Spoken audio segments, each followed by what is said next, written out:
Number 1 चाहिँ अब tension हेडेकमा चाहिँ ब्यान्ड लाइक हेडेक हुन्छ अनि निन्द्रा कम लाग्ने अनि आलस्य लाग्ने धेरै खुसी नलाग्ने हुन्छ। अब सेकेन्डमा माइग्रेनमा चाहिँ एउटा मात्र भाग टाउको दुखाइ हुन्छ। यहाँ र यहाँ दुईटै दुख्दैन माइग्रेनमा, एक पाटा मात्रै दुख्छ, कन्स्टेन्टली त्यही पाटा मात्र 3 दिनसम्म लगातार दुख्न सक्छ र एकदमै सिभियर पेन हुन्छ।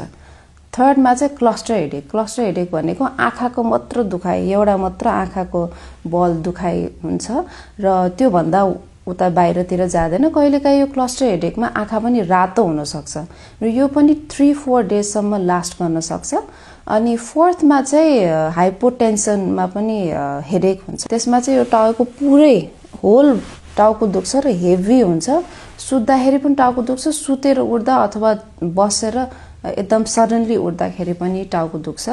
अनि फिफ्थमा चाहिँ यो समरमा दुख्ने टाउको, यो मौसम बदलिँदाखेरि जुन एकदमै धेरै हिट छ अथवा टेम्परेचर हाई छ तराईतिर स्पेसली, त्यस्तो बेलामा चाहिँ हिट हेडेक भन्छ। त्यसले हिट स्ट्रोक पनि हुनसक्छ त्यसले गर्दाखेरि। त्यसमा चाहिँ पानीको कमीले, यदि बाहिर के अरे सनमा धेरै हिँड्नु भयो भने, काम गर्नुभयो भने चाहिँ मौसमले गर्दा टाउको दुख्छ, त्यो चाहिँ पुरै टाउको दुख्छ अनि डिहाइड्रेसन पनि हुन्छ। त्यो बेला चाहिँ एकदमै पानी खान मन लाग्ने, प्यास लाग्ने त्यस्तो खालको सिम्पटम्सहरू हुन्छ।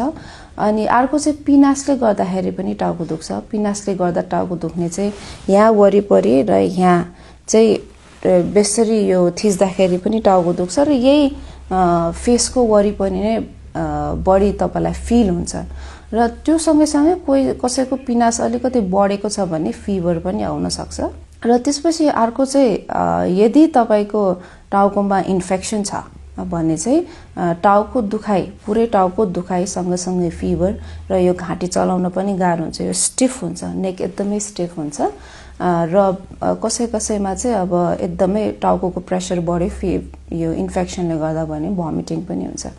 र अर्को किसिम चाहिँ अलिक गम्भीर खालको किसिम चाहिँ के हुन्छ भने कहिले पनि टाउको नदुख्ने, 50 वर्ष नागेको अथवा 40 इयर्स नागेको त्यस्तो पेसेन्टमा चाहिँ अचानक बेसरी के खुकुरीले हानेको जस्तो अथवा हँसियाले हानेको जस्तो, चट्याङ आएको जस्तो टाउको दुख्यो भने चाहिँ त्यो चाहिँ एन्युरिजम, टाउकोमा रगतको नसा बलुन जस्तो फुलेको र त्यो फुटेको सङ्केत पनि हुनसक्छ।